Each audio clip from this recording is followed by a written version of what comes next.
is it possible for the government to crack down on fake news as going to benefit him or her? Yes, I mean, you have to be shown to be non-partisan, right? And we talk about social media, you know, being a major force in the last elections. You know, I mean, right now, you as maybe a political party, and maybe you're the political party in power, it's okay, you have your agenda.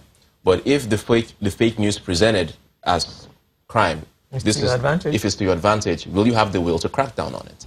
That's what, if many Nigerians can have a definitive answer to that, they'll have more trust in the system. Okay. Mr. Wando, yes. Akimboyewa again says it's an error to say that social media can't be regulated. There are countries that have done it, especially when some media houses are using fake news to drive up their profits. Yes, most of those countries, if you name them, they are the Chinas of this world. They are not democratic nations. Okay. India tried it some time ago, but it couldn't work there. You go to Russia, they are not countries because you'll be sued. They are fundamental human rights of human beings that are already enshrined in the Constitution. That you cannot take away from them. What you can only do is try to find a solution around it and try to see where. And coming to some of these issues, we've been saying individuals. Don't forget, also government push out fake news. It's a fact. Government push out fake news. Some through what they call propaganda. Propaganda is part of governance. It's allowed. It is that is allowed, but it's fake news. Okay. When certain government officials make certain statements that you know that is not true, those are fake news. Okay? When some certain government functionaries make inciting statements that can incite people into action, that is fake news. No, okay? Hang on. No. When government officials make statements that you regard as fake news, but you as a reporter, the onus is still on you to report what the minister of so-and-so has said, because you're going to quote him. That is what I'm saying. You are quoting what he said, but what he said, is it the truth? So the person that is on the other, so it's not just you. You shouldn't report it? No. If you feel that what he's saying is not true, you not report it. You have your conscience and your professionalism. It's not everything that somebody says that you report. In journalism school, we are taught of the 5 Ws, and that you just have to, there's analysis that you use to analyze whatever is possible. The fact that somebody tells you that, oh, that guy, because you trust Chris, and I just got the bag, I said, I let her just do something. That doesn't make it, and you know quite well that I really didn't pick the microphone. But you go and saying it that, oh, you won't even quote me this time around. You say, Alera stolen. So what I'm saying in essence, let's look at it also. During the 2015 election, a lot of things came up, especially by the political parties. Okay? Many issues were raised. Okay? Some of those issues that were raised, either for or against, some of them were not true, because later on, we also find out that some of those things, issues stated or raised and the rest of them were not true. So what I'm trying to say is that it's a two-way thing. The government tried to regulate, fine, but also they showed a goodwill of not being partisan under the circumstances, because for you to be able to make people to believe you, or your citizens to believe you, you also must show some sign of not being partisan, and you drive to people. Most often than not, you come to realize that people look at their leaders, and that's what matters. We look at our leaders and watch their so-called body languages. So most often than so, you see, it's a societal thing. And as he rightly said, what we should do, I think the problem we have presently is that most of the government agencies that are supposed to be handling some of these things are not doing their job well. And the first and foremost is the National Orientation Agency. In those days of MAMSA, you and I knew what happened, what Jerry Ghana was doing in those days. We don't even hear of it. I don't even hear of it. I heard as a national orientation, I don't even know the DG. I stopped with this system that I am. I don't know the DG of national. You see that they don't have the funds, or they don't have the way without, or they don't have the foresight. There are a lot of things you can do to mobilize Nigerians, make them more patriotic in nature, that certain things, when they get certain things, they think twice before just tweeting. And we will hear more about them when the elections draw close. I hope so. I pray so. That's okay with me. Let me read this, then you respond to because it's tied into all this conversation, but it's tied basically to what you said earlier. Abolarin says, I totally agree that we need our platforms. I came across a platform recently owned by a Nigerian for both social and business network. I believe if the media can promote it, then we have a platform by a Nigerian for the world. Now, this is a question of ownership of these platforms. Will it work? Would the politicians allow these platforms to work, especially if they know that platform might not favor them? And I think you've asked a good question. So again, I use the word political animals.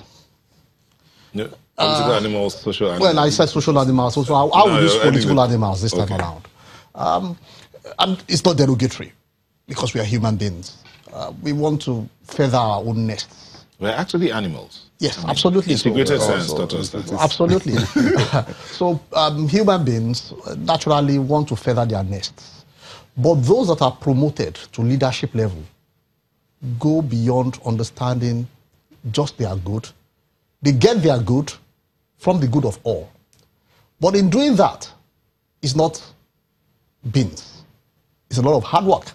So when we have people who are able to create much more value and understand that they can draw value from it, then certain things can happen. And I'll tell you what. See, I insist.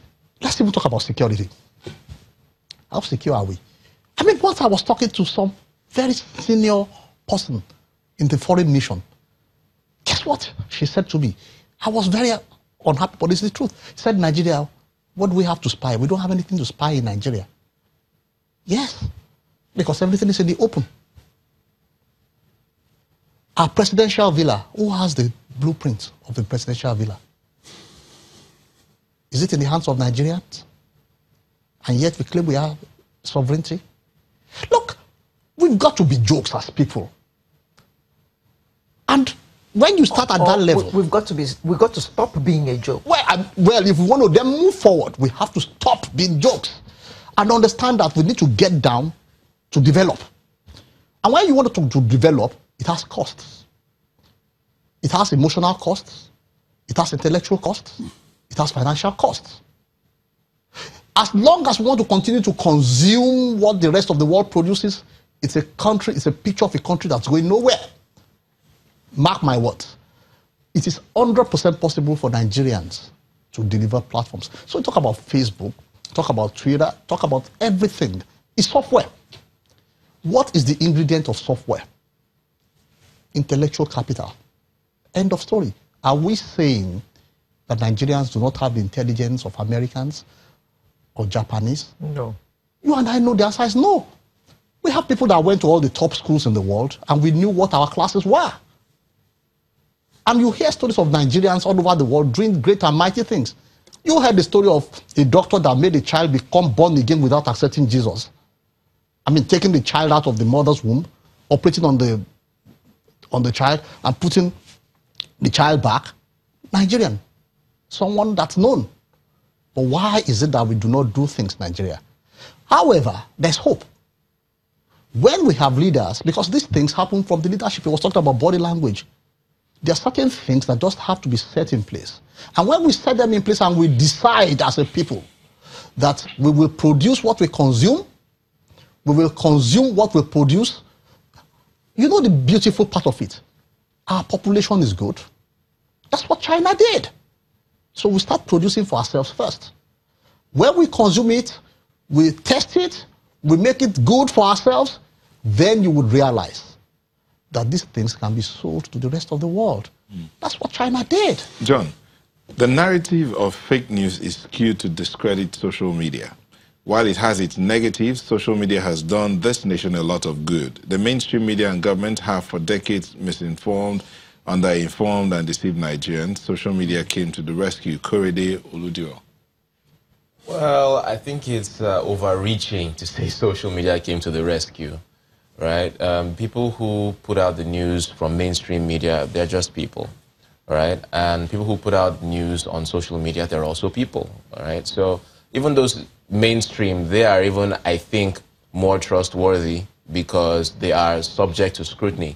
You can put a face behind it. Whether I choose to prosecute or not, that's up to you, but at least you know who's doing that. Social media, anyone can put stuff out there, right? So I'm not going to bend towards social media came to the rescue. Social media is great in that it helps to make things go viral. In a matter of minutes, a lot of people can get to hear something. And maybe like this program is live. We're streaming live. Yes, this program is live. People who maybe could not meet up with the program, if this were to be retweeted, the replays, that's the beauty of social media. They can get access to the news on demand, so it can reach a lot more people. Right? So that's, I think, is the role of social media. But to counteract fake news from the mainstream, I think that's an overreaching.